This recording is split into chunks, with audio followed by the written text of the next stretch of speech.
Welcome back to the deep dive. If you're an IT decision maker, you're operating in a world where complexity, well, it's become maybe the biggest security risk out there. And nothing really highlights that complexity quite like the insider risk problem. Oh, absolutely. It's Yeah. the ultimate security blind spot, isn't it? We're not talking about, external hackers here. We're talking about employees, contractors, maybe partners misusing the access they already have. Right, authorized access being misused intentionally or not. Exactly. And the numbers we're seeing, they're pretty alarming. Sources say 93% of organizations are concerned about this. And the average time it takes to contain just one insider incident, we're looking at 77 days, sometimes even up to 86 days. 86 days. Wow. That's nearly 3 months. 3 months of potential exposure, manual firefighting. It's just not sustainable. It's catastrophic for some organizations. So our mission today is really to cut through some of that complexity. We want to explore how Microsoft Purview Insider Risk Management, IRM, let's call it, how it shifts this architectural challenge. I think the key takeaway for you listening is thinking about governance and consolidation. IRM is really built to be a unified, sort of holistic solution. It aims to replace that, frustrating scattergun approach of managing a dozen separate security sauce tools. That's spot on. When you consolidate the tools, you naturally consolidate the risk management process itself. It just makes sense. Okay. But there's always a but, right? Huh. If we centralize everything, how do we avoid that nightmare scenario where security teams are seen as over-monitoring staff? That's a critical point. Trust is essential. It has to start with a core principle, something that ensures ethical practices, well, baked right in. Okay, so that brings us to the governance framework. What are these sort of bedrock principles that Purview IRM operates under? Well, the first big one is transparency. Think of it as privacy by design. The whole system is engineered to balance the organization's risk against user privacy. How does that work in practice? It uses pseudonymization by default. Yeah. So imagine putting a security pseudonym like user alpha on all the activity being monitored. Yeah. The security team sees the suspicious actions, the patterns, but the user's actual identity, their personally identifiable information, it's masked. It stays masked until, and only if, a compliance officer signs off on a legal review to unmask it. Okay, so it enforces privacy right at the detection point, not after the fact. Exactly. It's not retrospective. That seems like a powerful distinction, especially for audits and, like you said, for maintaining employee trust. Hmm. And the second principle, this sounds like it hits that core ITDM priority we mentioned, consolidation. It does. It's integrated. This system isn't designed to be just another standalone silo. That's the old way. Instead, it features a holistic workflow that's really tightly connected across the entire Microsoft Purview suite. So things like data classification, DLP. Right? Data classification, DLP, all the way through to legal hold and e-discovery. This integrated approach, it allows for, true end-to-end risk resolution without all those manual handoffs between different siloed tools. Okay, let's dive into that unification aspect because, frankly, that's a huge strategic value proposition for IT leaders. Everyone's trying to consolidate licenses, reduce overhead. How does IRM leverage its position within that Microsoft ecosystem to actually deliver that end-to-end risk resolution you mentioned? Well, it leans pretty heavily on advanced analytics and machine learning, ML, to do the heavy lifting, instead of just relying on hard and fast rules, which, let's be honest, the insiders often figure out how to bypass. Yeah, they learn the rules too. They do. So IRM continuously monitors a really broad range of user activities, looking for anomalies, for behavioral shifts, and it tries to do this in real time. Ah, so it's watching for the shift in the pattern, not just waiting for one specific bad action to trigger something. Precisely. And the implementation, this is important, is designed to be low friction. The system uses what they call machine learning playbooks. These let organizations quickly set up quite comprehensive policies using customizable templates. Okay, templates sound good, less custom work. Right. And crucially, this means no scripting needed, no writing complex regex, and a big one for deployment complexity. No separate endpoint agents are required for this. No agents, that's significant. It translates directly into, saved hours for your team, reduced deployment headaches, fewer failure points. That efficiency is definitely key. But I have to say, the concept I find most architecturally interesting here is adaptive protection. It really suggests a more proactive enforcement model. How smart is this system today? Is it actually adjusting things like conditional access, or is it just, bumping up a severity score for an analyst to look at? No, it's the former, and that's really the strategic leap here. Adaptive protection can automatically assign the appropriate enforcement policies. And that could be conditional access restrictions, it could be stricter data loss prevention rules, maybe even lifecycle management controls on certain data. It assigns these to a user based on their calculated insider risk level. Wow. Okay, so the system itself calculates the risk score, and then it automatically enforces the necessary policy changes across the M365 environment. That's the goal. The system determines the risk, enforces the immediate policy change. So the real shift here, the insight, is moving away from purely reactive incident response towards proactive conditional enforcement. The system doesn't just flag the risk. It can actually reduce the user's permissions or restrict certain activities before an analyst even gets to the alert. It fundamentally changes the game for the security analyst, doesn't it? Their job becomes less about manual policy writing and constant firefighting and more about risk governance management.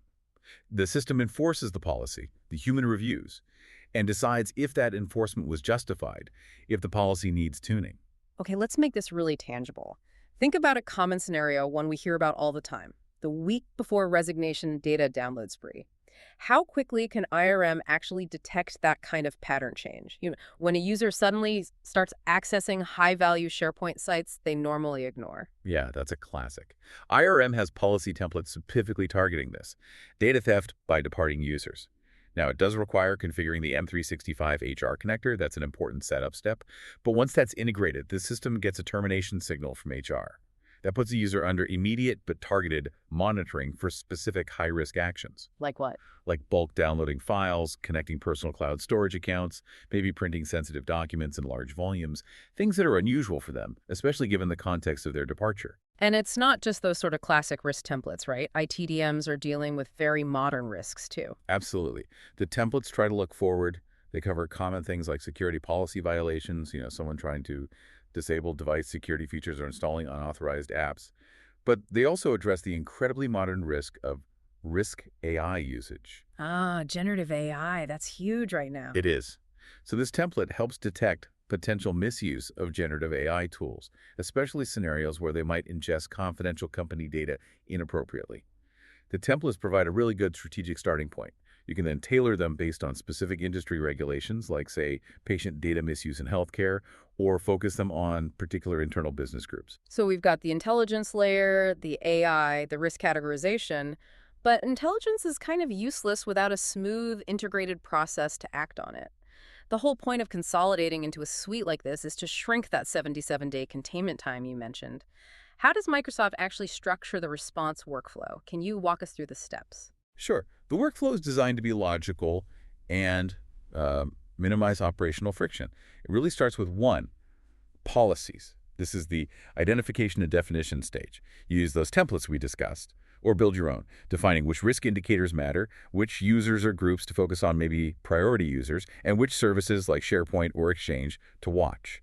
And remember, you can run analytics before you even configure policies, just to get a baseline read on potential risks in your environment. Okay, makes sense. Define the rules first. Then, what happens if those policy criteria are met? Then you move to two, alerts. That's the detection phase.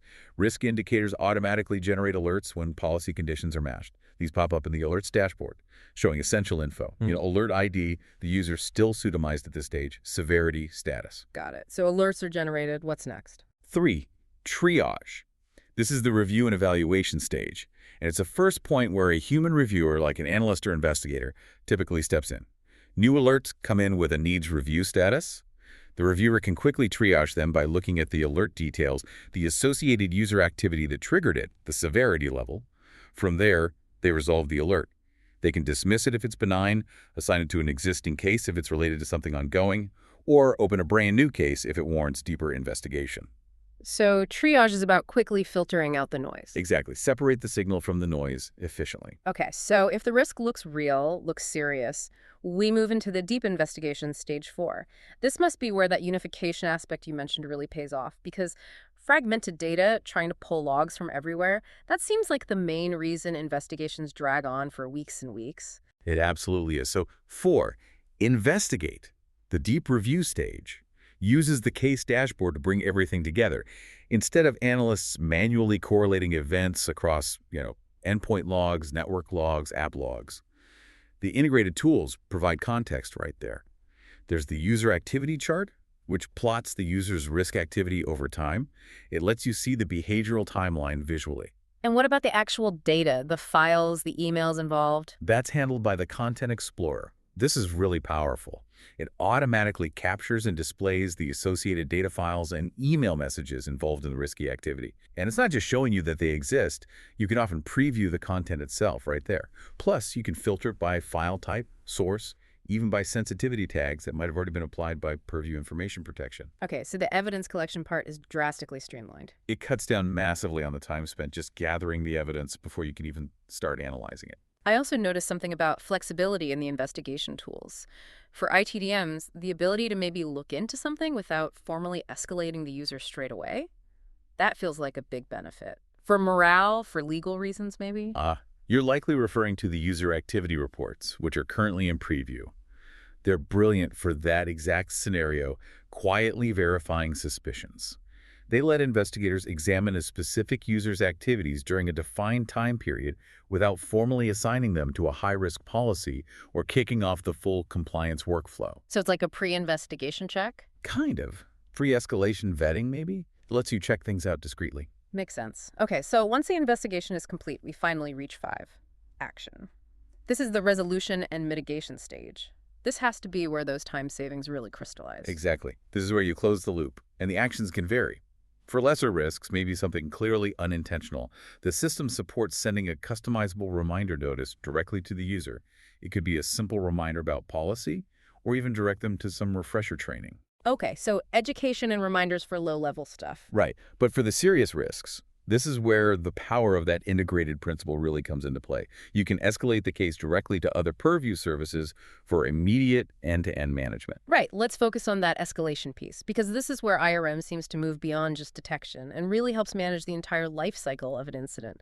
What are the key pathways for escalation, both internally within Microsoft's tools and maybe externally? Okay, the most critical internal escalation path is definitely to Microsoft Purview eDiscovery Premium. When a serious case needs legal review or potential litigation hold, escalating it here transfers the data, the context, the investigation findings seamlessly. This gives your legal teams immediate defensibility because that chain of custody, from the initial alert right through to preservation, is automated within a single compliant ecosystem. That seamless handoff.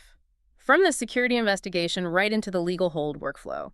That sounds like precisely where organizations can shave off weeks, maybe even that month or more, currently lost in manual data transfers, collection efforts, coordinating between security and legal. It de-risks the whole process, ensures forensic integrity. It's a huge efficiency gain. Okay, that covers the internal integration. What about flexibility? Many organizations have already invested heavily in, say, third-party SIEM tools. Is there a vendor lock-in concern here? That's a fair question, and it needs addressing. If you consolidate heavily into Purview, is your data still accessible if you need to push it into your existing Security Operations Center, your SOC? Exactly. Can you get the data out if you need to? Yes. The system includes the Office 365 Management API's integration. It's also in preview, but it's designed for this. This allows the alert information, the key details, to be exported to external security information and event management SIEM services.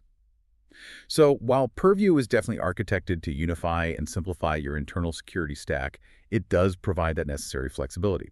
You can integrate risk activity information into external platforms if your established organizational processes require it. Okay, so it offers both the streamlined internal workflow and an external data feed if needed. That sounds like a pragmatic approach. So putting it all together, summarizing the ecosystem, IRM is kind of the intelligence and workflow engine for insider risk.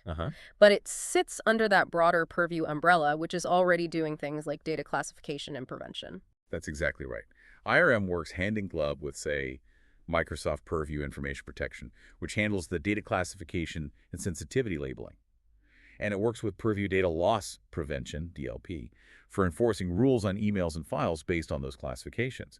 And then if you zoom out even further, the entire Purview solution set feeds signals into and gets signals from things like the Microsoft Defender Suite for endpoint and cloud security, and Microsoft Entra ID security for identity protection, conditional access tuning. So it's all interconnected. It really aims to be a layered, unified defense where identity, data, endpoints, and risk management are all working off the same centralized risk signals and policies. Okay, so if you're an IT decision maker listening to this, maybe feeling weighed down by all those disparate security tools, and frankly, by that overwhelming 77-plus day containment time for insider threats.